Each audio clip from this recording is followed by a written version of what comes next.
Oke, jadi selanjutnya kita akan menghitung simbol Christoffel untuk matrik simetri bola. Jadi kita memiliki tensor matrik kovarian dan kontravariannya seperti ini, gitu ya. Nah, simbol Christoffel itu adalah gamma alpha mu nu itu sama dengan setengah G alpha beta parsial G mu beta parsial X nu ditambah parsial G nu beta parsial X mu minus parsial mu G mu nu parsial X beta, dan tidak lain sama dengan seperti ini. Ini ada setengahnya. Nah, ini karena suku tensor matriknya itu kan diagonal. Jadi komponen yang enggak nol itu hanya ketika beta sama dengan alfa. Nah, jadi kita memiliki bentuk simbol Christoffel seperti ini. Dengan sifat simetri dari simbol Christoffel bahwa ketika kita menukarkan indeks bawahnya itu hasilnya sama. Nah, karena tensor metrik diagonal, maka komponen simbol Christoffel yang mungkin tidak nol, ya, sisanya itu nol. Itu ada 4 kemungkinan. Yang pertama, bahwa suku yang pertama ini, yang ini, itu nggak nol. Jadi, ketika nu tidak sama dengan mu, tapi sama dengan alfa. Nah, di sini G mu harus sama dengan alfa, gitu ya. Mu-nya itu harus sama dengan alfa biar komponen ini tuh nggak nol, tapi nggak perlu harus sama dengan nu. Kemudian suku kedua yang nggak sama dengan nol. Jadi ketika mu itu nggak perlu sama dengan nu, tapi nu-nya itu harus sama dengan alfa. Nah, jadi komponen kedua itu sama dengan komponen pertama, karena kalau kita gunakan sifat simetri ya sama saja ya hasilnya. Kemudian untuk suku ketiga, jadi ketika alfa itu tidak sama dengan mu, gitu ya, jika alfa tidak sama dengan mu namun sama dengan nu, mu-nya itu sama dengan nu, jadi ini mu-nya itu sama dengan nu, karena di sini biar tensor matriknya itu enggak nol. Dan juga ketika semuanya itu sama, gitu ya. Nah, jadi ketika semuanya sama, gamma alfa alfa alfa itu sama dengan setengah G alfa alfa parsial alfa G alfa alfa ditambah parsial G alfa alfa minus parsial alfa G alfa alfa, dan ini tidak lain adalah setengah G alfa alfa parsial alfa G alfa alfa. Oh ya, ini ada ketinggalan setengah. Nah, sekarang kita tinjau untuk poin 1 dan 2. Jika mu tidak sama dengan nu, tapi nu-nya itu sama dengan alfa. Pertama, kita tinjau gamma alfa alfa mu itu sama dengan gamma alfa mu alfa, itu sama dengan setengah G alfa alfa parsial G alfa alfa parsial X mu. Kalau kita tinjau gamma 001 itu sama dengan gamma 010 ya, gamma 010 sama dengan setengah G00 parsial G00 parsial X1. Nah, ini turunan dari E pangkat 2 alfa itu sama dengan alfa aksen. Kemudian gamma 002 itu sama dengan gamma 020. Itu tidak lain sama dengan setengah G00 parsial G00 parsial X2. Parsial X2 kita turunkan, parsial X2 itu adalah theta, gitu ya. Turunan terhadap theta dari E pangkat 2 alfa. Karena alfa itu nggak bergantung terhadap theta, maka turunannya itu sama dengan 0. Selanjutnya, gamma 003 itu sama dengan gamma 030. Kalau kita substitusikan, hasilnya itu sama dengan 0 juga, karena alfa juga tidak bergantung terhadap V. Selanjutnya, gamma 110 yang bernilai sama dengan gamma 010. Itu tidak lain adalah setengah G11 parsial G11 parsial X0. Nah, ini tidak lain adalah turunan dari E pangkat 2 beta, dan ini sama dengan beta dot. Dot itu menunjukkan turunan terhadap waktunya. Kemudian gamma 112 itu sama dengan gamma 121 dengan setengah G11 parsial G11 parsial X2, dan itu hasilnya sama dengan 0 karena G11 nggak bergantung terhadap theta. Nah, begitu pula G11 juga nggak bergantung terhadap V, maka hasilnya sama dengan 0.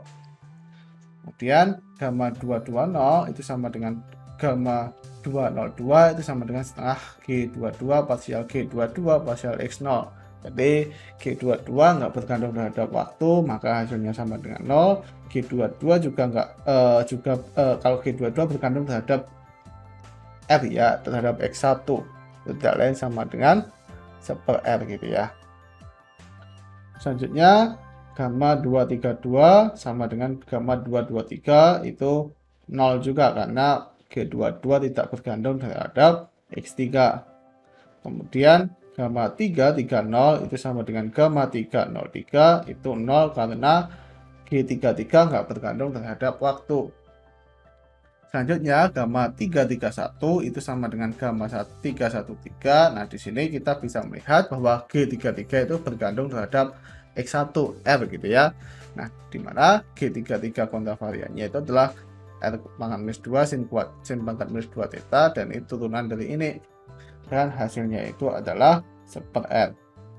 Kemudian gamma 332 itu sama dengan gamma 323 itu sama dengan setengah G33 parsial G33 parsial X2. Nah, G33 itu juga bergantung terhadap theta, maka kita dapatkan persamaan seperti ini. Dan ini ketika kita turunkan, ini kan artinya bisa kita keluarkan, kita turunkan, hasilnya itu adalah kotangan theta. Nah, selanjutnya untuk poin ketiga, jika alfa tidak sama dengan mu, tapi mu-nya itu sama dengan 0. Nah, jadi gamma alfa mu itu sama dengan minus setengah G alfa alfa parsial G mu parsial X alfa. Nah, selanjutnya kita hitung gamma 011 itu sama dengan minus setengah G00 parsial G11 parsial X0.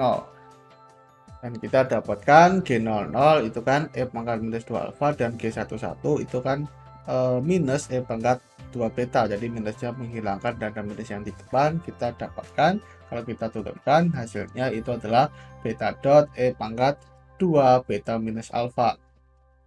Kemudian gamma 022 itu 0 karena G22 tidak bergantung terhadap waktu, dan juga gamma 033 itu juga 0 karena G33 juga tidak bergantung terhadap waktu.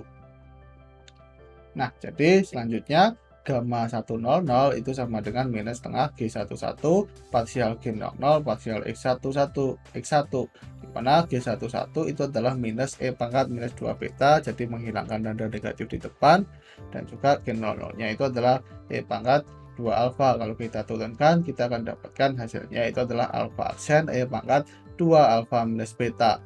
Selanjutnya gamma 122 ternyata G22 itu bergantung terhadap X1.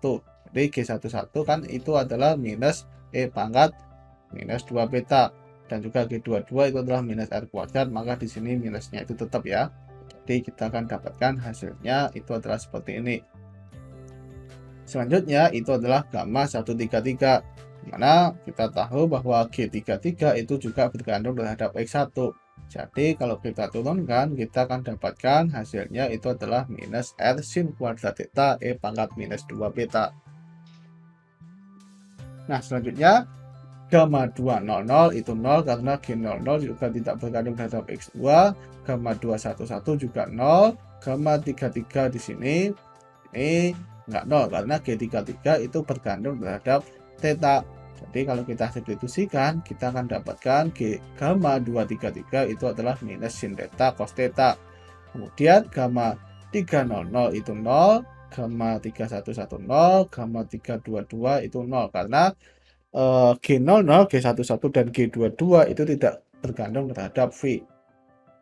Nah, selanjutnya untuk poin keempat, jika alfa sama dengan mu sama dengan 0. Jadi pertama-tama gamma 00 itu sama dengan setengah G00 parsial G00 parsial X0. Kalau kita substitusikan, kita akan dapatkan seperti ini. Oh, ini harusnya E pangkat 2 alfa ya. Ini E pangkat 2 alfa. Nah, jadi kita akan dapatkan hasilnya itu adalah alfa dot. Kemudian gamma 11 itu adalah setengah G11 parsial G11 parsial X1, dan hasilnya itu adalah beta aksen. Kemudian gamma 222 itu 0 karena G22 tidak bergantung terhadap X2, dan juga gamma 333 itu 0 karena G333 tidak bergantung terhadap X3. Nah, jadi kita bisa dapatkan bahwa komponen tak nol dari simbol Christoffel gamma alpha mu nu itu adalah himpunan, ya himpunan di sini kalau kita teruskan alpha mu nu, jadi indeks atasnya alpha, indeks bawahnya itu mu dan nu, itu kita dapatkan ada sebanyak ini gitu.